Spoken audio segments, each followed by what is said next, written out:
MasterChefல வந்து மணிகண்டன் பண்ண அர்ச்சனை தட்டு பண்ண போகிறேன். ஒரு கப் தண்ணி வச்சுருக்கேன்.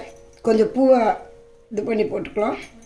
அப்புறம் ஒரு ஸ்பூன் ஜெலட்டின் பேக்கரியிலலாம் யூஸ் பண்ணுவாங்களா அந்த ஜெலட்டின், அது ஒரு ஸ்பூன் வந்து நல்லா கரைச்சிக்கலாம்.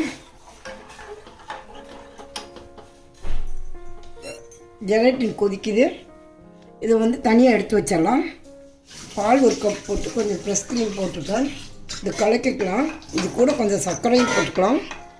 சர்க்கரை ஒரு ஸ்பூன். நான் வந்து காய்ச்சின பால் எடுத்துனா லைட்டாக சூடு மட்டும் பண்ணியிருக்கேன். பாலில் வந்து அந்த ஜெலட்டினை வடிகட்டி போட்டுருவேன்.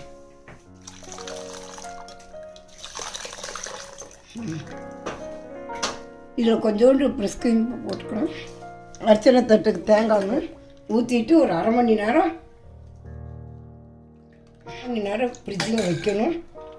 மணிகண்டன் வந்து இப்படி ஆரஞ்சு வச்சு பண்ணியிருந்தார். இது ஒரு அரை மணி நேரம் இருக்கட்டும், ஃப்ரிட்ஜில் வைக்கணும். கேரமல் செய்கிறேன். இதுக்கு ஒரு கப் சர்க்கரை போட்டிருக்கேன். இந்த ரவுண்டு தட்டுலேயும் கொஞ்சம் கேரமல் வச்சுருக்கேன். கொஞ்சம் மஞ்சத்தூள் போட்டுக்கலாம். பழம்பூரி பண்ண போகிறேன். மணிகண்டம் பண்ணதை அது பழம் போட்டு கொஞ்சம் உப்பு கலக்கிக்கலாம். கொஞ்சோண்டு தண்ணி ஊற்றி லைட்டாக கலக்கிக்கும். ரொம்ப தண்ணி ஊற்றிக்காதீங்க. மைதா மாவு தான். நீங்கள் கோதுமை மாவில் கூட சேர்த்து பண்ணால் பழம்பூரி பண்ண போகிறேன். மைதாவில் கலக்கியிருக்கேன். சர்க்கரை நீங்கள் வேணும்னா கொஞ்சம் போட்டுக்கலாம். நான் போடலை, ஏன்னா பழமே இனிப்பாக இருக்கும். எண்ணெய் காயிட்டும். ஒரு பழம்பூரி வந்து கேரளா டிஷ்ஷு. பழத்தை நேந்திரம் பழத்தை நீளமாக வெட்டி பூரி போடுவாங்க.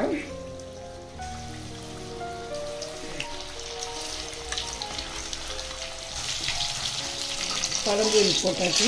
இப்போ பிளேட்டுக்கு வந்து மணிகண்டம் பண்ணது அர்ச்சனை தட்டு. இந்த செவந்தி பூ வந்ததுனால அவர் அதை வச்சு பண்ணி தேங்காய் பண்ணியிருக்குது. இது பழம்பூரி, இது அர்ச்சனை தட்டு.